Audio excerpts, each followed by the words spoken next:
asked somebody in the crowd, she said, does somebody have $20? Does anybody have $20? Like a $20 bill, what's the biggest bill that you have? One. It's my birthday. Okay, I'm gonna do this demonstration. This is gonna be kind of funny. No, we have like $1. Yeah. You want That's so sad. That's not going to prove the point. I think I actually have more money to give us. Give me 20? Yeah. Okay, good. All right. So this is a $20 bill. How many people think this is valuable? What if I just gave this to you? Would you take it? Yeah. Right. Okay, good. This is this one. And she said, if you parcel out like the hours of instruction, so you have about 16 weeks each week, you have about 2.5 hours of instruction. So you have like around about like 30 to 40 hours, right? And then if you think about like how much money you spend on a semester. So you have, let's say, 4 classes, like from 16 to 20, how much is a semester? Like 20,000, that's ballpark, right? Okay, so 40 hours, 4 classes. Okay. So then you get 4 times 40, which is going to be what? Right, 160 hours, right? And so if you look at that, each class hour is going to be something around $100. Wow. Right, so that's like 5 times this, right? And then when you don't come to class, you said it's like taking this money and you see the look of horror on his face? It was twice. That's exactly what you do when you don't go to class, and you should be excited to go to class. Like, what thing do you pay for and you're like, I really hope they don't give this to me? You like go to Walmart or you go to like Whole Foods and you like borrow A flu shot. guacamole. That's so maybe education is that kind of thing. Thank you very much. But I thought was really going to be demonstration. Okay, so today is going to be a really exciting class. So the second half of the semester has been very different from the first half. So in the first half, we developed a lot of the technical tools. What we're doing in the second half is we're really going to dig in a bit more deeply and talk about papers and ideas. How many of you guys have read the 2 papers for you read them? Awesome. The rest of you didn't raise your hands. Shame on you. That's a joke. Okay, great. So we're gonna talk with the paper. So Shannon is gonna come up first, and she's gonna lead and talk us through the paper on neighborhood effects. And then after that, I'll come and talk to you about. Well, actually, we're gonna discuss. So I should This one? that way. Yes.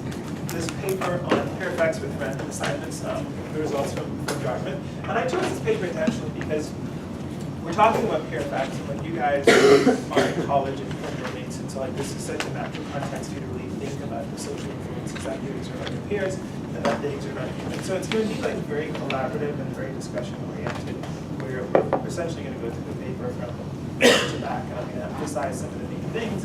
And some of the themes that I want you to get from this exercise is really how do you implement a research idea that you have? Like, how do you think about the data? How do you think about the empirical strategy, which is like what regression you're going to run?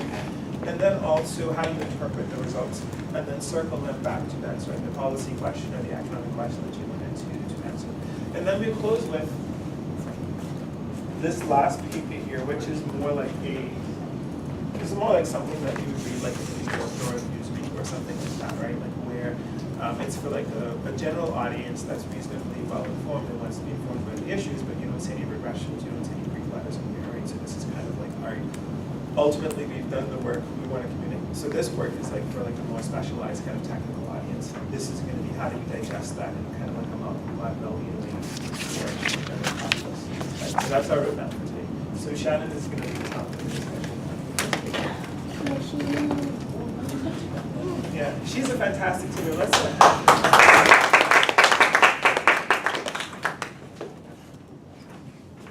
Okay, so we're first going to discuss the Big Dirt paper with the neighborhoods and peers in production of schooling. So what was kind of the main idea of this paper? Anybody have any ideas?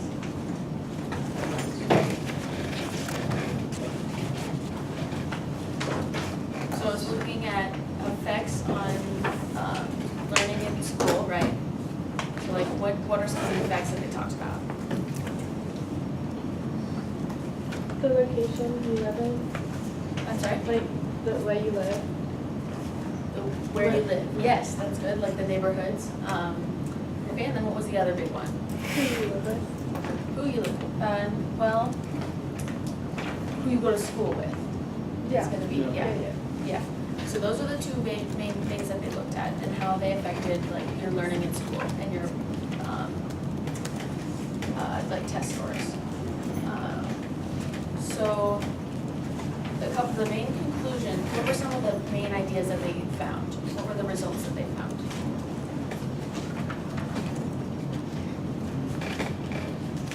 So did they find that the neighborhood where you live affects schooling at all?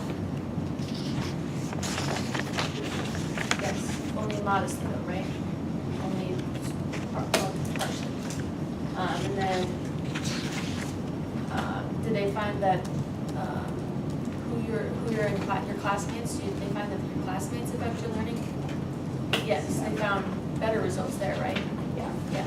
Okay, so first looking at the neighborhood characteristics, they talked about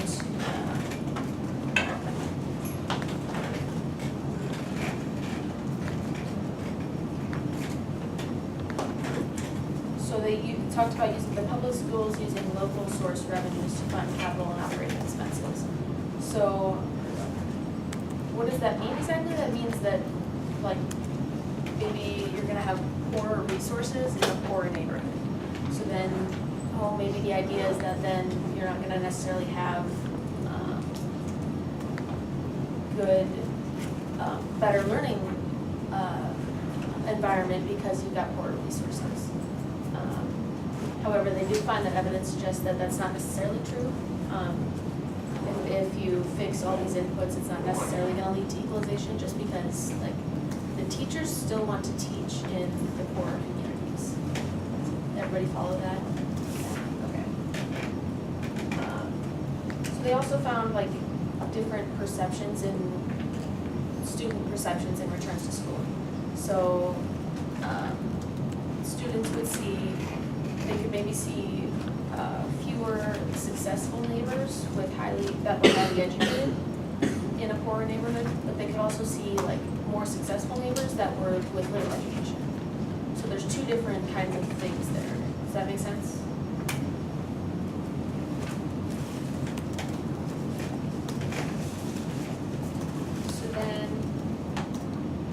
So they kind of looked at, they had two different studies there, right? They had the Gautreaux study and the MTO study. So they were looking at moving from the poor or more racially integrated in neighborhoods to more socioeconomically integrated neighborhoods, and to see like those effects on the test scores. So in the Gautreaux program that they looked at moving the different kind of desegregating neighborhoods.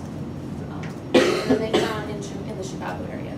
So then they found that only 5% of these people, of the students, actually drop out of high school if they move to the suburbs, as opposed to moving to the city where 20% dropped out.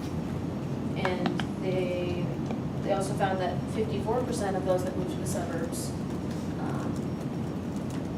attended college, whereas 21% that moved to the cities attended college. So what does that tell us? So the students who moved to the suburbs tended to do better in school than those that moved to the city. Does that make sense? Okay. So then the MTO study. Anybody? So the MTO study had 3 different groups then, right? They had the control group, then they had an experimental group, and then they had one where they moved to Section 8.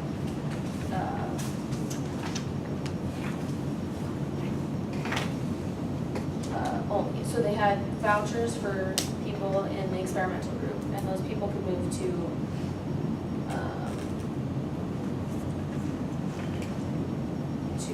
relocate to low poverty census tract areas. And then they had those in the Section 8 subsidies, where they could only move to the Section 8. And then, so what they found from this, so they relocated these people randomly, right? So we've got the 2 treatment groups. the experimental group and the Section 8 group. And these two groups are both randomly chosen. So these people, these families that were moved, given vouchers to move, were randomly chosen. And you see that, you guys have the paper with you. So if we go to the first table there that they have. So this table shows that their experiment was successful. So like the people that were in the experimental group here, if you look at the track share part, if you look at the control group there, they've got 0.454, and then in the experimental group in all, they've got 0.328. So those numbers just mean the percent of the people in that group that live in a poverty neighborhood. So fewer people in the experimental group now live in a poverty neighborhood than the control people. And that's successful, right? They were, that's their goal, right? To move them out of the poverty area. Okay, and then same with like the college education and then the shared minority as well. And then, so that second table then kind of tells us what the effects were comparing males and females. So at the bottom there, they've got the two different groups, the experimental versus the control, as well as the Section 8 versus the control group. And then in the column there in the female section that says experimentals minus controls. So that just means they're taking the experimental numbers minus the control numbers. So then if that number is positive, that means there are more people, there's going to be more females in the experimental group than in the control group that are doing that thing. So if we looked at used pot in the last 30 days, that number is negative, right? So there's fewer females that use pot in the last 30 days in this particular data set. And whereas if you look at the males, it's a positive number there. So that means there's more males that use pot in the last 30 days in that experimental group. Do we follow that, understand the tables? Okay. Any questions so far? No? Okay. So then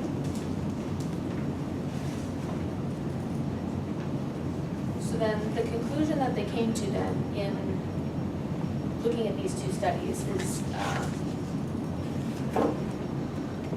you can't exclude the possibility that schools are the main pathway between neighborhood characteristics and outcomes. So they have to look at other possible characteristics as well. Does that make sense? Okay, so then the second thing they looked at was the schoolmates and the classmates. So like the different peer effects, kind of like we talked about yesterday, or on Tuesday. So they had here,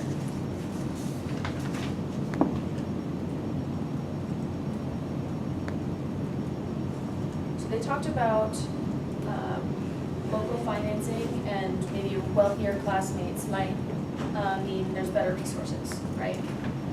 They talked about exposure to higher achieving students might help the lower achieving students get involved.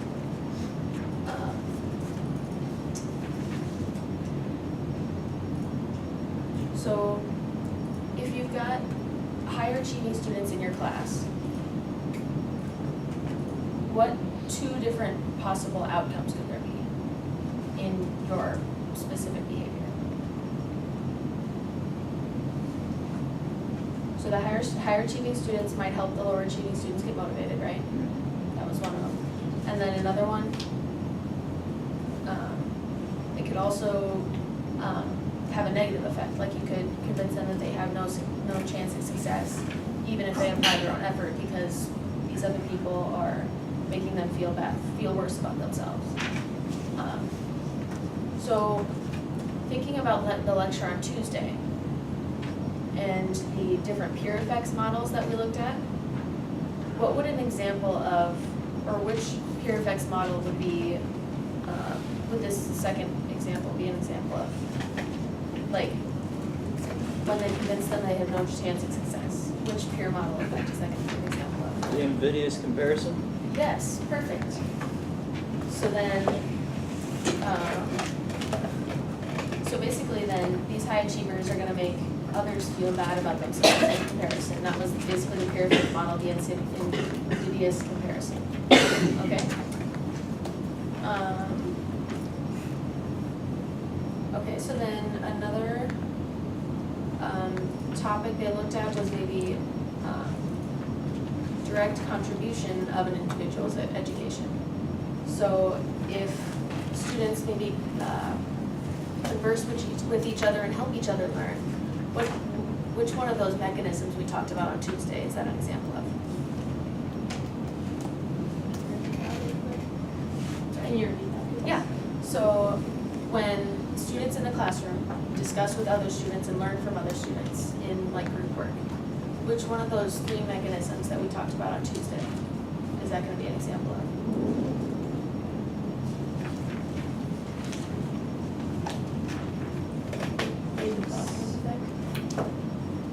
It was before that. Are they similar ability? Yeah, they can be similar. Then it's boutique. Well, so that goes back to the peer effects model. So this is Oh, okay. the separate part when we were talking about the mechanisms. Direct learning. Yes, the direct learning, that's exactly right. Okay. So when we talked about that, we were saying like the students in the classrooms are helping each other learn, right? Okay. So then another possibility of these students affecting other students is gonna be if they disrupt the entire classroom or distract other students from learning. So now is this gonna be an endogenous or an exogenous effect?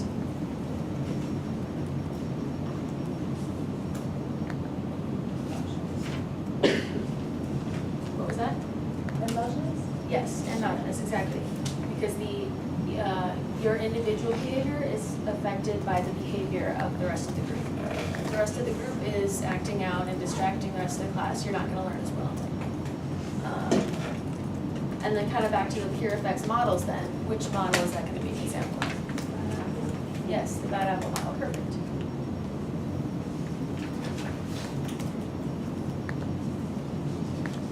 Okay.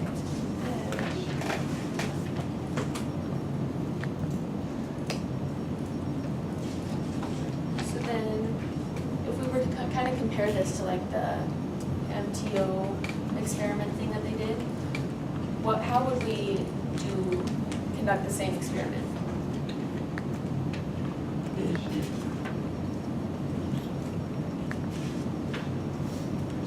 We randomize the students, right, within the classrooms? Okay. So, to date, they say that nobody has done an experiment like that, but they have done similar ones. So, like, one experiment found that they performed better when they were randomly assigned to classes with higher mean ability. So if you're a student and you're randomly assigned to another class, and this class has a higher test scores, higher average test scores than your other class, this experiment found that you're gonna do better in that class with a higher test score. Okay. So they also looked at different racial aspects to your classmates, and looked at the impact of that racial composition in the class.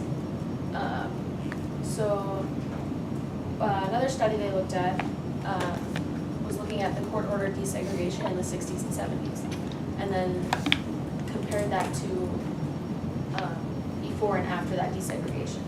And they found that they reduced the black dropout rates by 2 to 3%, and it also had no effect on the whites. So basically what they said then is if you're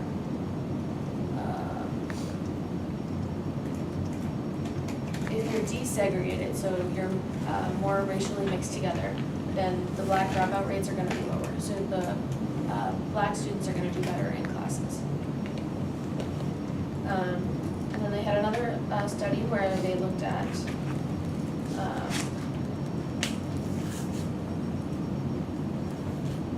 changing the percentage of black students in a classroom. So they did 2 of those kind of similar. So one of them, they increased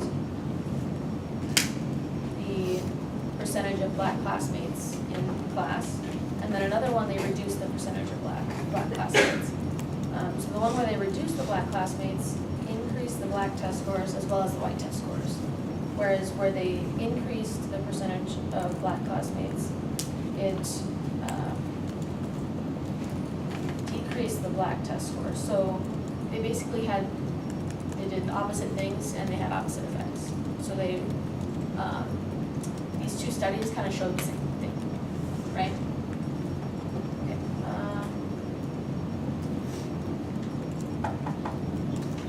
So then the final study that they kind of looked at was, didn't have any peer effects that they showed in their study.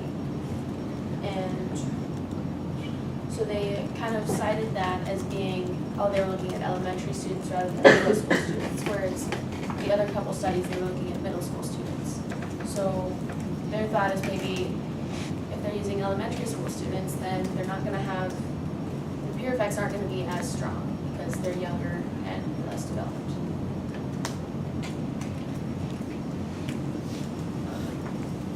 Okay, so I guess kind of rounding this out now, what's our final results from this paper? Students are more in their place in school environments where their peers are higher achieving. Yeah, okay. Good one, yeah. Anybody else? Neighborhood effects aren't that important as important as peer effects. Yeah, good. That's another one. Okay, so basically like what Gabby said, the neighborhood changes only modestly impact the education outcomes. So the peer effects are going to be a lot more important than the neighborhood effects. And overall, students do better when placed in the environment with more able or socioeconomically advantaged peers. Okay, so I do have one kind of discussion topic here. So do you think it'd be possible to like rearrange these students in a way that is going to help them? Like, is it like physically possible for, say, one community to move the students in their community in different classes?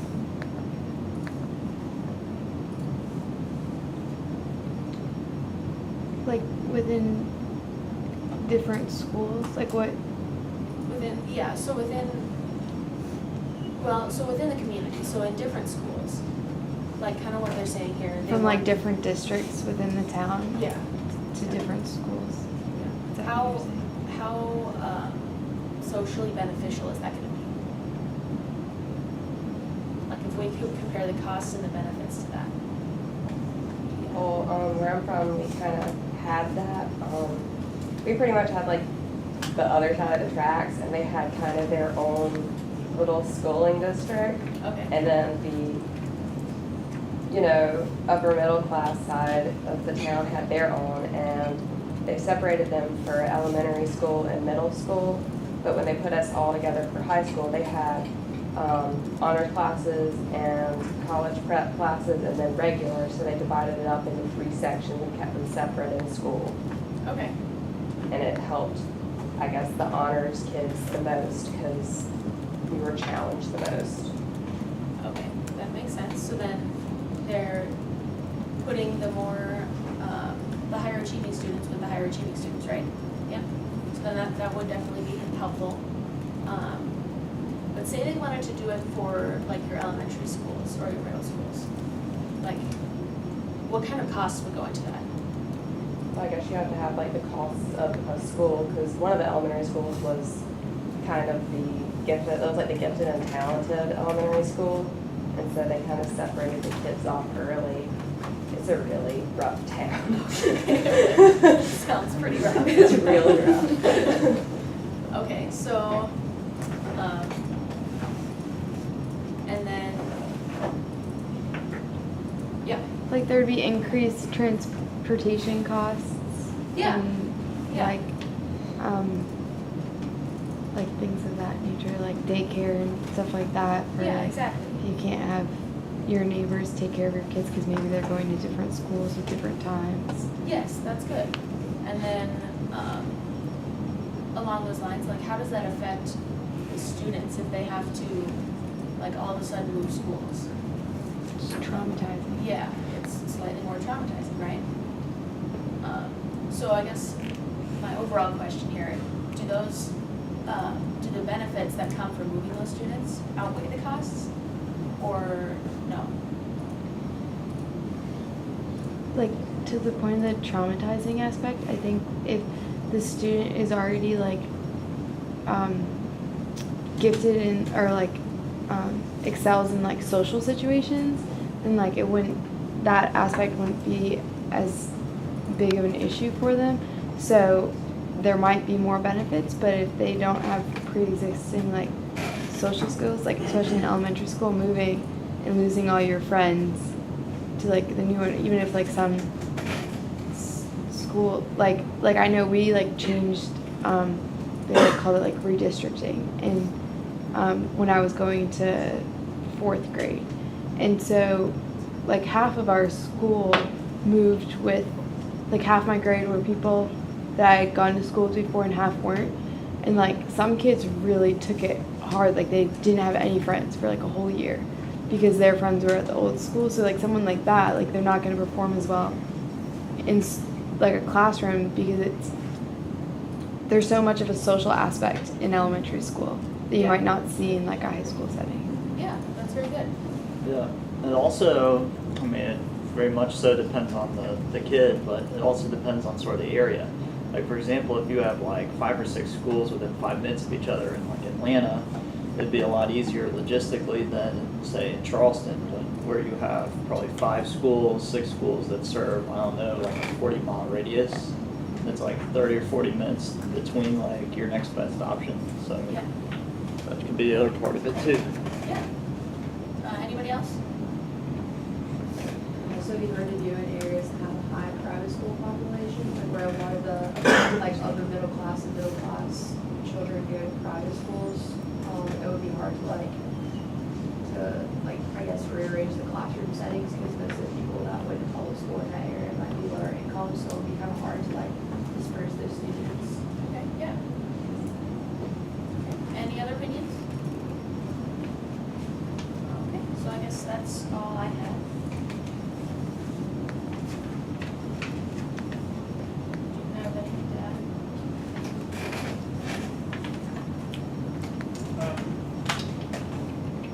One of the things that's interesting about this paper is think about what is impacting student performance. Like oftentimes it's a bundle of things, right? It's the neighborhood and it's the schools. Those two things are like interacting, right? And so when we go to a policy framework, one of the challenges as economists is really so we always want to pinpoint like a specific mechanism. We want to say, is it the neighborhoods or is it the schools? But then oftentimes like these two things can also work in concert as well. How many of you have heard of the Harlem Children's Zone? New York. The what? Harlem Children's Zone. So it's like a block of, I think it's about 100, it's like 100 square blocks of like a part of New York where there's a school zone associated with it, but then in addition to that, this school zone provides certain like benefits for parents, like where they teach them how to be better parents, they provide like fruits and vegetables and a lot of other things too. And it's like, how do we, on the one hand, we want to separate out into like what are the individual components, but on the other hand, too, and sometimes there's an interaction between the schooling and the neighborhoods. We want to think about jointly too.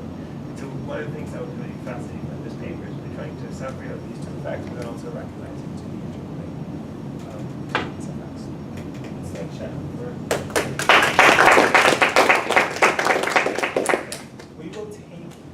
We'll take just a 5-minute bathroom break, and then when we come back, we're going to jump into the